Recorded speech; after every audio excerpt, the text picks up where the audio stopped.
confidence that is easy to understand, Florence Griffith Joyner races to change the silver medal image. Her legendary 1984 fingernails have been trimmed and are now most definitely accented in the color gold. Gold, gold, gold, gold. Her self-designed outfits get your attention, too. The Florence motto, dress to look good to feel good, and feel good to run fast. You have to feel good in order to perform good, and that's why I design my clothes the way I do. People have given me different outfits to try on. If they don't feel good, I don't feel confident wearing it, and I don't want to get to the line thinking about my outfit it doesn't fit good, it doesn't feel good. You have to feel good about yourself before you can perform good, I believe. The world record is only part of what Florence wants.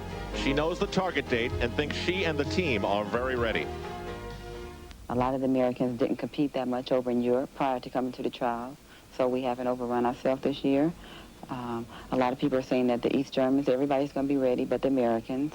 And we're pulling together to say, we want the records. We're tired of everybody else having the records. We know that we can come together and do it. Is held jointly by Marita Koch of East Germany and Heike Drexler. Both of them have run that time of 21:71 twice. And while Florence Griffith Joyner's American record was set yesterday and is still to be confirmed at 21:77. And here is the fashion update for today. Yet as unique as we might have expected it to be.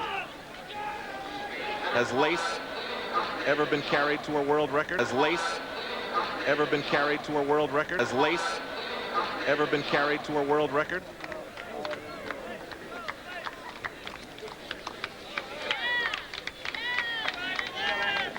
The first time she's covered both legs. I will cut to the matter we should be thinking about here. Gwen Torrence, just on the outside lane, is in a perfect position for an upset. I believe Florence can break the record, but Gwen Torrence, just on her outside, is a slow starter, but she does come on in the last 50 meters, and she's in perfect position to use strategy. Florence will control the race. Everyone else runs their race, keying at her mind, I've got to be out before Florence. Gwen Torrence will be thinking in her mind, I've got to stay with Florence in the turn and then reel her in the straightaway. So everything revolves around her. You mentioned Torrence, Marty. She earned a spot on the U.S. team in the 100 meters with a third-place finish in that event behind Florence Griffith Joyner and Evelyn Ashford. And like Ashford, Valerie Briscoe wants a chance to go to the Olympics again. Olympics again. Olympics again.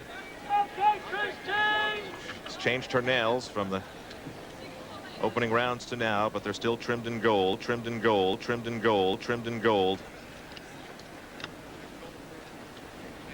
Remember the world mark, 21:71. Got to keep an eye on the wind, too. It's been gusting.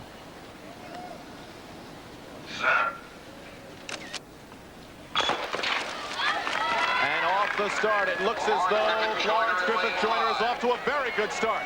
Next to her, remember, is Gwen Torrence, and then Valerie Briscoe. And it is those three side by side coming down the stretch. Florence Griffith Joyner. Next to her, Gwen Torrence. Florence Griffith Joyner. But really being tested and across the line in 21:84. Pam Marshall was also there. 21:84, not an American mark and not a world mark. But she has won the heat and will represent the United States in both events, thereby becoming the first woman since Brenda Moorhead in 1976 to win both the 100 and 200 meter events at the Olympic trials. That was the closest race we've seen her get from the Americans here at the trials. Gwen Torrence is third from the left. She starts to make a run at her, but Pam Marshall in the blue right next to Florence is the one who has the best shot at her as they enter the final 50 meters.